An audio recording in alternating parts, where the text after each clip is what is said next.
എഫ്രായിമിനെയും മനാസെയും അനുഗ്രഹിക്കുന്നു. പിതാവിന് സുഖമില്ലെന്ന് കേട്ട് ജോസഫ് മക്കളായ മനാസെയും എഫ്രായിമിനെയും കൂട്ടിക്കൊണ്ട് അവൻ്റെ അടുത്തേക്ക് പോയി. മകനായ ജോസഫ് വരുന്നുണ്ട് എന്ന് യാക്കോബ് കേട്ടു. അവൻ ശക്തി സംഭരിച്ച് കിടക്കയിൽ എഴുന്നേറ്റിരുന്നു.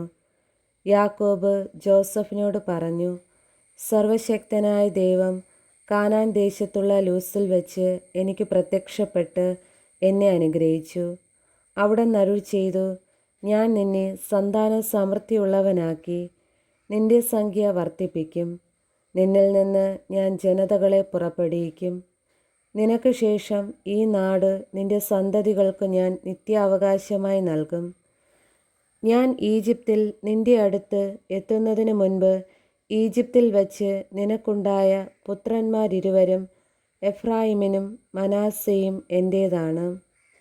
റൂബനും ശിമിയോനും എന്ന പോലെ അവരെൻ്റേതായിരിക്കും. അവർക്ക് ശേഷം നിനക്കുണ്ടാകുന്ന സന്തതികൾ നിൻ്റേതായിരിക്കും. അവർക്ക് ലഭിക്കുന്ന അവകാശം അവരുടെ സഹോദരങ്ങളുടെ പേരിലായിരിക്കും അറിയപ്പെടുക. ഞാൻ പാതാനിൽ നിന്ന് പോയപ്പോൾ വഴിക്ക് കാനാൽ ദേശത്ത് വെച്ച് എന്നെ ദുഃഖത്തിലാഴ്ത്തിക്കൊണ്ട് റാഹേൽ മരിച്ചു. എഫ്രാത്തയിലെത്താൻ കുറച്ച് ദൂരം മാത്രമേ ഉണ്ടായിരുന്നുള്ളൂ. ബത്ലഹേം എന്നറിയപ്പെടുന്ന എഫ്രാത്തയിലേക്കുള്ള വഴിയിൽ ഞാൻ അവളെ അടക്കി.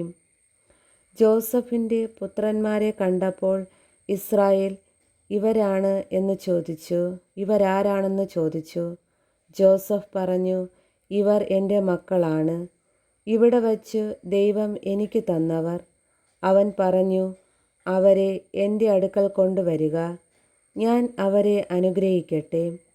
ഇസ്രായേലിന് പ്രായം കൊണ്ട് കണ്ണുകൾ മങ്ങി, കാഴ്ച നഷ്ടപ്പെട്ടിരുന്നു.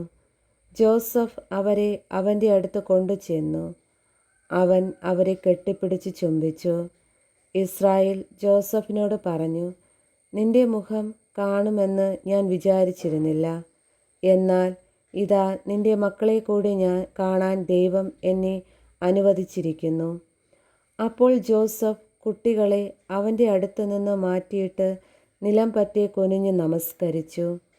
ജോസഫ് എഫ്രായിമിനെ തൻ്റെ വലത് കൈകൊണ്ട് പിടിച്ച് ഇസ്രായേലിൻ്റെ ഇടതു കൈക്ക് നേരെയും മനാസയെ ഇടതു കൈകൊണ്ട് പിടിച്ച് ഇസ്രായേലിൻ്റെ വലത്ത് കൈക്ക് നേരെ നിർത്തി അവൻ്റെ അടുത്തേക്ക് കൊണ്ടുചെന്നു.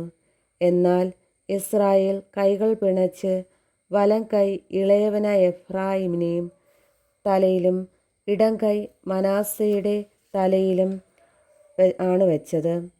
മനാസെ ആയിരുന്നു എന്നല്ലോ കടിഞ്ഞൂൽ പുത്രൻ. അവൻ ജോസഫിനെ അനുഗ്രഹിച്ചുകൊണ്ട് പറഞ്ഞു, എൻ്റെ പിതാക്കന്മാരായ അബ്രഹാമും ഇസഹാക്കും ആരാധിച്ചിരുന്ന ദൈവം ഇന്നുവരെ എൻ്റെ ജീവിതകാലം മുഴുവൻ എൻ്റെ ഇടയനായിരുന്ന ദൈവം, എല്ലാ തിന്മകളിൽ നിന്ന് എന്നെ കാത്തുപോന്ന ദൂതൻ ഈ ബാലന്മാരെ അനുഗ്രഹിക്കട്ടെ. എൻ്റെയും എൻ്റെ പിതാക്കന്മാരായ അബ്രഹാത്തിൻ്റെയും ഇസഹാക്കിൻ്റെയും നാമം അവരിൽ നിലനിൽക്കട്ടെ. അവർ ഭൂമിയുടെ മധ്യത്തിൽ ശക്തമായ ഒരു സമൂഹമായി വളർന്നു വരട്ടെ. തൻ്റെ പിതാവ് വലം കൈ എഫ്രായിമിൻ്റെ തലയിൽ വെച്ചത് ജോസഫിന് ഇഷ്ടപ്പെട്ടില്ല. എഫ്രായിമിൻ്റെ തലയിൽ നിന്ന് മനാസയുടെ തലയിലേക്ക് മാറ്റാൻ അവൻ പിതാവിൻ്റെ കൈക്ക് പിടിച്ചു. ജോസഫ് പിതാവിനോട് പറഞ്ഞു, പിതാവേ, അങ്ങനെയല്ല, ഇവനാണ് മൂത്ത മകൻ, വലം കൈ ഇവൻ്റെ തലയിൽ വയ്ക്കുക. അവൻ വഴങ്ങിയില്ല. അവൻ പറഞ്ഞു, എനിക്കറിയാം മകനെ, എനിക്കറിയാം. അവനിൽ നിന്ന് ഒരു ജനതയുണ്ടാകും, അവനും വലിയവനാകും. എന്നാൽ അവൻ്റെ അനുജൻ അവനേക്കാൾ വലിയവനാകും. അവൻ്റെ സന്തതികളോ അനവധി ജനതകളും.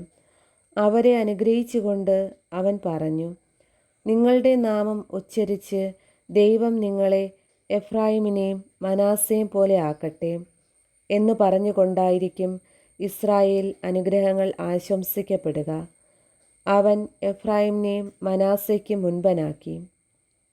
അത് കഴിഞ്ഞ് ഇസ്രായേൽ ജോസഫിനോട് പറഞ്ഞു, ഞാൻ ഇതാ മരിക്കാറായി. ദൈവം നിന്റെ കൂടെയുണ്ടാകും. നിന്റെ പിതാക്കന്മാരുടെ നാട്ടിലേക്ക് നിന്നെ തിരികെ കൊണ്ടുപോവുകയും ചെയ്യും.